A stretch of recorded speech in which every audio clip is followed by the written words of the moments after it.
Okay, let's finish up with chapter 10, part 4. If you haven't quit on me yet, I appreciate it. I promise we're almost done with this chapter. So your CPAP provides the opportunity for another method of delivery of oxygen at a higher pressure rate than you would your non-rebreather and your nasal cannula. A lot of people are receiving CPAPs and actually sleep with them at night because of sleep apnea. It is continuous pressure, continual flow of oxygen, and you probably will see it on your truck. This is one of those that I won't test you on it, but when you get to your station, you need to learn about the CPAP that you have. What's the mechanism for the CPAP? It's going to continue to provide an increase of pressure in the lungs. It's going to provide such a pressure that any alveoli sac that have closed due to illness, loss of elasticity, etc., are going to open back up. And that continued pressure is going to ensure that it continues to remain open. If you've got a patient with some pulmonary edema, they've got some fluid in the lungs, the high pressure of a CPAP is actually going to push that interstitial fluid back into pulmonary circulation. We use CPAP through a face mask that's actually held tight with a strapping system. And our patient has to cooperate to ensure that there is an appropriate seal maintained during the delivery of oxygen through the CPAP. Couple of things, couple of indicators, and an indicator means ways we know we can and should use a device. The patient is alert and able to follow commands. I cannot use this on a semi-conscious patient who doesn't know when to breathe in and how to help create the seal. They must have signs of moderate and severe respiratory distress. This isn't for somebody who's just having some mild difficulty breathing. These people are going to be breathing rapidly. Their oxygenation is going to be below 90, and they're just probably going to have a lot of accessory muscle use.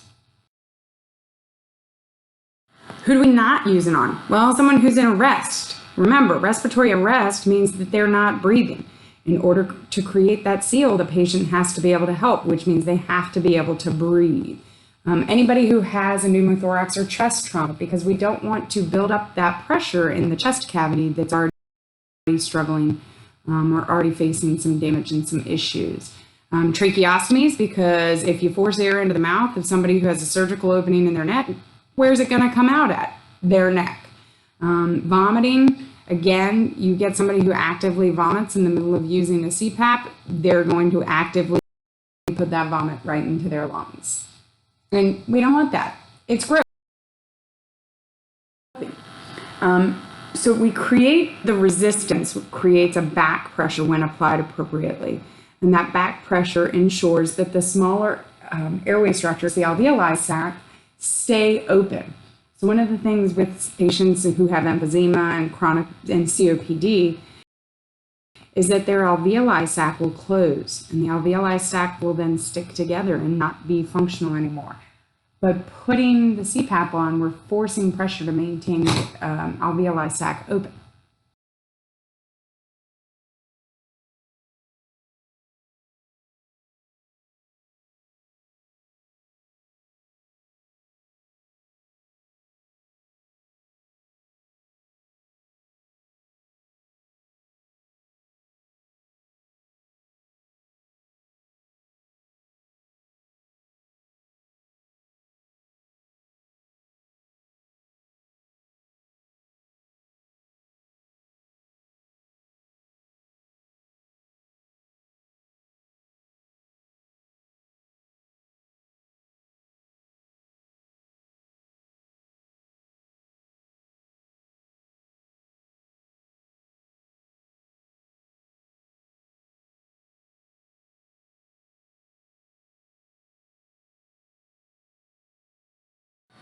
Other special considerations, this is the stoma, this is that surgical opening in the neck where they will place a tracheostomy.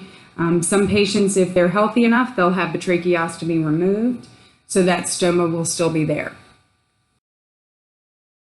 You can't really use a head tilt chin lift or jaw thrust because, let's be real, where's the opening? It's not the head, it's not the nose or the mouth. So you want to put this patient's airway into a neutral position. If the patient has a stoma and no tube, you still want to attempt to seal the stoma with your bag valve mask before you start bagging. If for whatever reason that doesn't work, you can place a piece of gauze over the stoma and bag from the mouth.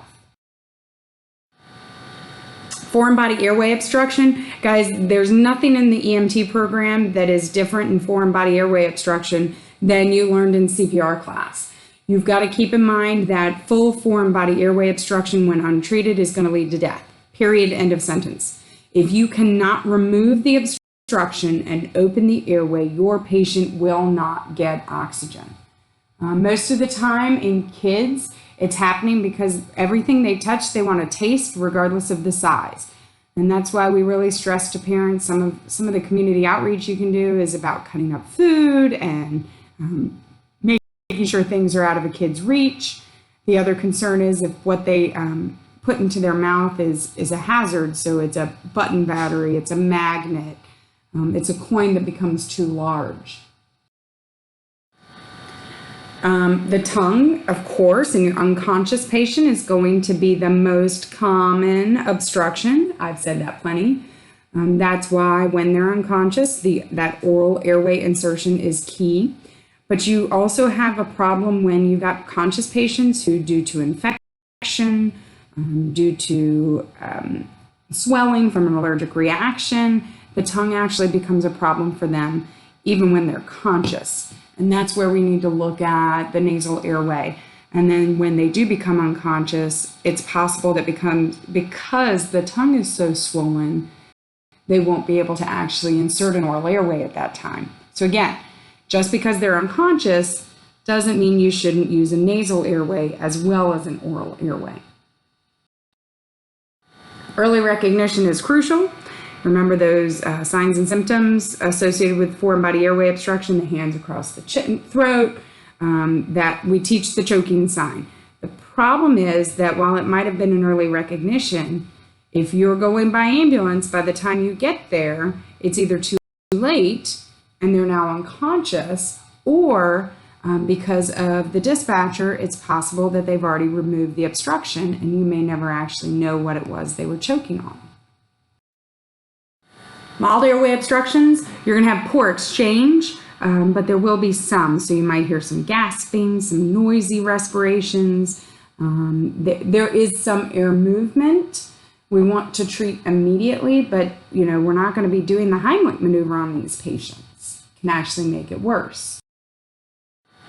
Here's your severe airway obstruction. This is a gentleman who I would imagine can't talk, he can't breathe, he can't cough, there's no movement of air.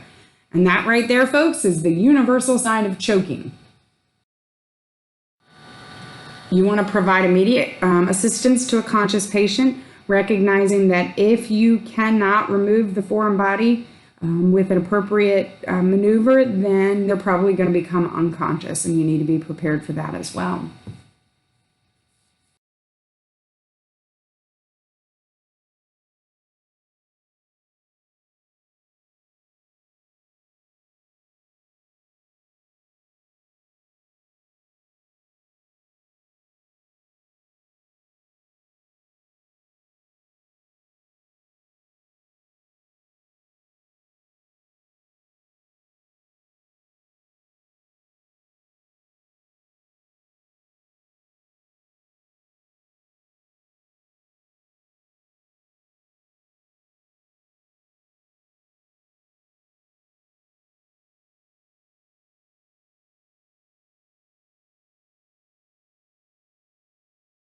We kind of hit on some dental appliances. So if you've seen anybody with braces get into a nasty accident, you've probably seen some good mouth trauma that can impact the airway. Leave any dental appliances that are appropriately fitting in place. So dentures, braces, any of that should stay where they are unless they get in the way of delivering oxygen to your patient. Facial bleeding is going to be another issue you run into in treating the airway.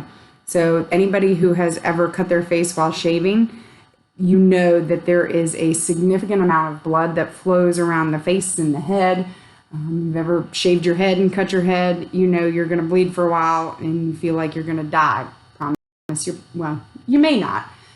Just remember that injuries to the face can result not only in a lot of bleeding, but also in swelling too. So we want to identify it quickly. We want to recognize that it's going to cause potential issues associated with assessing and treating the airway, and be prepared to suction and control it appropriately.